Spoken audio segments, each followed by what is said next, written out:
తెనాలి నియోజకవర్గం కొలకలూరు గ్రామాన్ని మంత్రి Nadendla Manohar mega clean and green ప్రోగ్రాంతో పరిశీలన చేశారు. గ్రామాల్లో మురుగునీటి కాలువలు లేకపోవడం, ప్రతి ఇంటి ముందు గుంతలో వ్యర్థ నీటిని వదలడం వలన రోగాల బారిన పడుతున్నారు. 2 ఇళ్లకి కాలువలు ఉన్నా ఆ నీరు పక్కన ఇళ్లకి రాకుండా మట్టితో అడ్డుకట్టడంతో మురుగునీటితో గ్రామస్తులు ఇబ్బందులు పడుతున్నారు. వారి ఇబ్బందులు చూసిన మంత్రి నాదెండ్ల పంచాయతీ రాజ్ కమిషనర్తో మాట్లాడి సమస్య పరిష్కారం అడగడంతో తక్షణమే మ్యాజిక్ డ్రైన్ల పనులు మొదలుపెట్టి పూర్తి చేయడంతో వర్షపు నీరుగాని మురుగునీరుగాని కనపడకుండా ఇంకిపోవడంతో గ్రామస్తులు ఆనందం హర్షం చేశారు.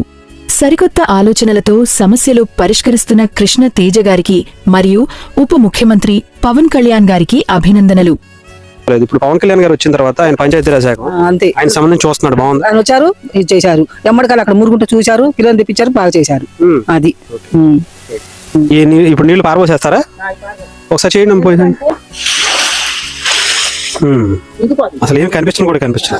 ఒక 5 నిమిషాలు అయితే అసలు పోసారని కూడా తెలియదు. అసలు పోసామని కూడా తెలియదు. ఎందుకంటే మన ఇంట్లో పడుతున్నాయి బలమ బట్టి వచ్చేస్తుంది. అవును అవును అవును నిజంగా చూసుకోవచ్చండి. ఒక బకెట్ నీళ్లు పోసినా కూడా అసలు ఏమీ అనిపించలేదు అసలు. అవును.